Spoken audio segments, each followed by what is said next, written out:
Olá, meus amigos, estamos de volta com vídeos curtos. Somos da CF Itaipuaçu, Rio de Janeiro. E estamos no capítulo, na parte terceira, capítulo 6, falando das leis divinas, e agora estamos com a lei da destruição.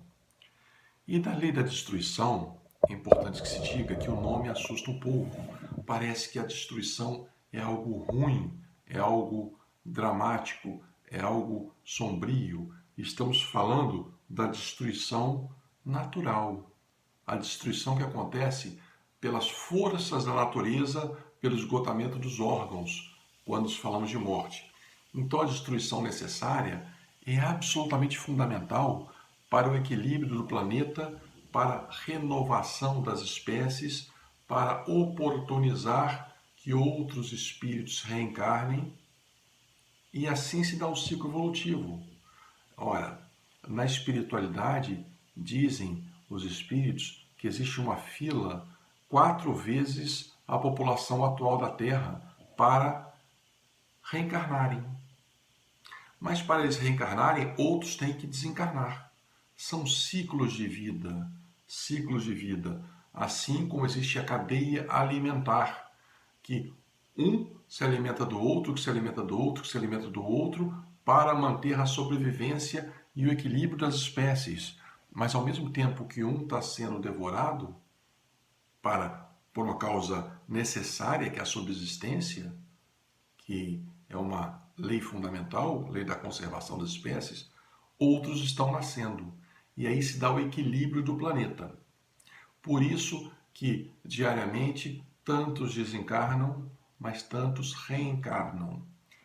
Essa destruição necessária, ela se faz para oportunizar e renovar e manter em equilíbrio constante a balança do planeta em todos os seus níveis, dos seres hominais, seres animais, seres vegetais. Isso é fundamental. Mas o que não é lícito é a destruição abusiva, a destruição, a utilização negativa, aquilo que a gente faça perecer sem que haja uma finalidade justa ou uma necessidade real. Então, uma destruição da ecologia, uma destruição do manancial, uma poluição do mar, uma poluição dos veios de fluidez da pureza da água, em poços artesianos, uma destruição abusiva através das caças predatórias que não tem a ver com a subsistência, mas com a ganância. Então, todo esse tipo de destruição abusiva, ela é condenável porque ela traz desequilíbrios, desequilíbrios na natureza como um todo, desequilíbrios no planeta, em razão de necessidades espúrias. Não tem um fim útil. E os flagelos destruidores, os grandes flagelos, as grandes situações, as grandes questões que acontecem para a renovação do planeta, sejam grandes flagelos, sejam grandes cataclismas, seja a própria morte, ela é fundamental. Fundamental porque existe toda uma cadeia que necessita. Ora, quando nós morremos, desencarnamos, o nosso espírito se emancipa e volta para a espiritualidade.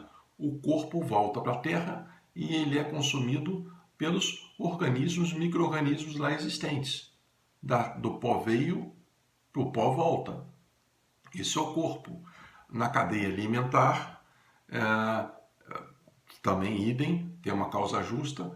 Então, esses flagelos, esses mecanismos da destruição para a renovação da vida, para os novos ciclos de vida, é algo belíssimo. É algo belíssimo. Se é algo comunitário, é algo social. Se pararmos para pensarmos, Deus nos dá a condição plena de termos o nosso ciclo de vida e que nós venhamos a usá-lo bem. Porque se nós usar mal, vai faltar em algum momento, nem que seja na nossa contabilidade espiritual. Então, os flagelos, os mecanismos de destruição, seja por doenças, seja por esgotamento de órgãos, seja por consumo de alimentos, e aí eu digo a escala natural de sobrevivência, de subsistência, os predadores naturais, os grandes cataclismas que nos levam a desencarnes coletivos para o equilíbrio do planeta. Fato é que chegou ao ponto de partirmos, nós iremos de uma forma ou de outra.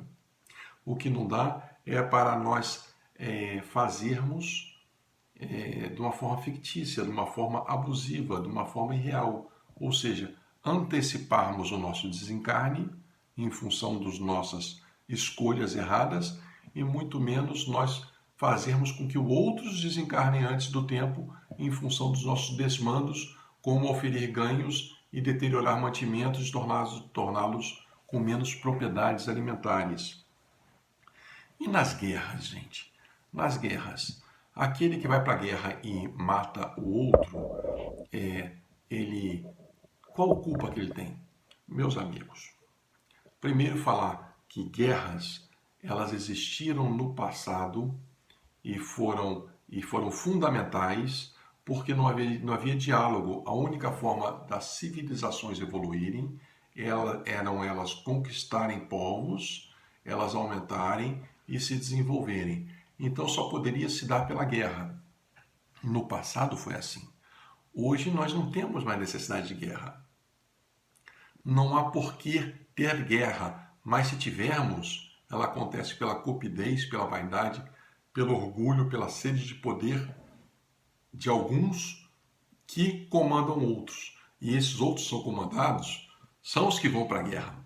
Então, se no afã de nós irmos para a guerra, cumprirmos nossos deveres, porque se nós não formos para a guerra, nós seremos presos, logo nós temos que respeitar a lei dos homens que seja. Se nós viermos atingir alguém, isso aconteceu no exercício da missão. Mas o que nós não podemos ter é a crueldade.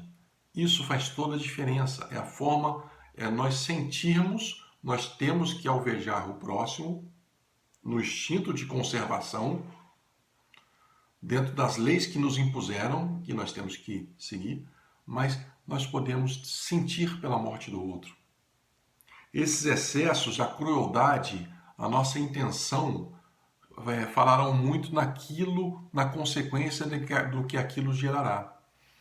Então, se nós tivermos, lamentarmos pelas mortes ocorridas numa guerra, é diferente de nós tripudiarmos sobre as mortes ocorridas numa guerra. Nós desejarmos o mal àquelas pessoas que nós alvejamos. Isso é crueldade, isso é maldade. Nós podemos no exercício da nossa função, da nossa conservação da espécie, alvejar alguém, mas ter comiseração, fraternidade e podemos até orar por eles e pedir perdão para Deus. E Deus julgará pela nossa intenção. Nada pode ser escondido. E duelos é outro item. Duelos lá atrás eram duelos em que as pessoas, em função da defesa da sua honra, do seu orgulho, da sua vaidade, eles faziam duelos para ver quem alvejava quem primeiro. Hoje em dia, não tem mais essa necessidade. Hoje em dia não é o duelo das armas, mas é o duelo de fazer a sua vontade prevalecer. O orgulho e a vaidade continuam as mesmas. E nós, no afã de mantermos nossas decisões, nossos atos, nossos pensamentos, nos fazermos impor aquilo que desejamos, nós temos que duelar. E duelar é tão cansativo, e duelar faz mal, e duelar fere o outro mentalmente, fere vários familiares. Duelar é exercer o ego, o orgulho, a vaidade, o seu poder. Logo, devemos nos afastar disso. E pena de morte, que é o último item da lei de destruição. A lei de morte é um passo atrás. Nós não temos e não podemos condenar ninguém à pena de morte, porque isso seria um homicídio. Mesmo que sendo uma lei instituída por homens, seria um atraso, porque nós não temos o direito de tirar do outro a oportunidade de evoluir. Se ele é um criminoso ou cometeu atos, que ele cumpra a lei e seja recluso, porque a reclusão, em tese, é para beneficiar, para que possa se modificar e aprender. Mas tirar a vida seria um retrocesso por completo. Ok? Voltaremos em breve com outro vídeo. Fique com Deus.